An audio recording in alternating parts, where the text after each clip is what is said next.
Magandang araw, ako po si JM De Jesus para sa Pasada Balita ngayong alas 12.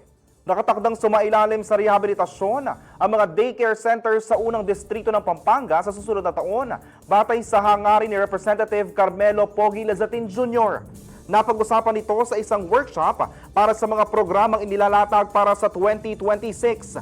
Kasama sina Chief Advisor Icy Calaguas, Chief Political Affairs Officer Reyna Manuel at District Engineer Arnold Ocampo ng DPWH Pampanga 3rd District Engineering Office nitong August 16. Kabilang sa programa ang pagpapagawa at pagsasaayos ng 173 daycare centers at paglalagay ng air conditioning units at 55-inch smart TVs na may kabuuang budget na 260 million pesos.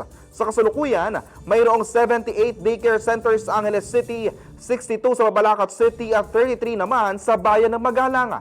Kalintulad raw ito ng programang ipinatupad ni Kong Pogi noong siya alkalde ng Angeles City, kung saan pinakumpuni rin ng mga daycare centers ng lungsod.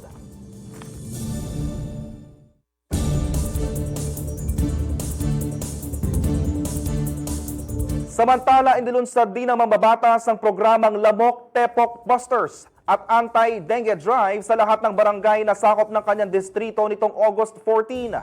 Sa naturang programa, iikot sa 87 barangay ang dalawang Lamok Tepok Busters vehicles simula September 1 upang magsagawa ng fogging at misting operations kontra dengue.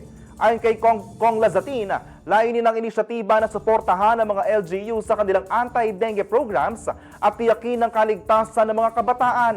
Hango ang programa sa regular fumigation operations kung saan ang Angeles City Barangay Outreach Team ay nag-iikot sa mga barangay at pampublikong paaralan para puksain ang mga lamok na nagdadala ng dengue. Hinihikayat din niya ang lahat ng mamamayan na sundin ang 4S strategy ng Department of Health laban sa dengue at makiisa sa kampanya sa pamamagitan ng regular na paglilinis ng kapaligiran.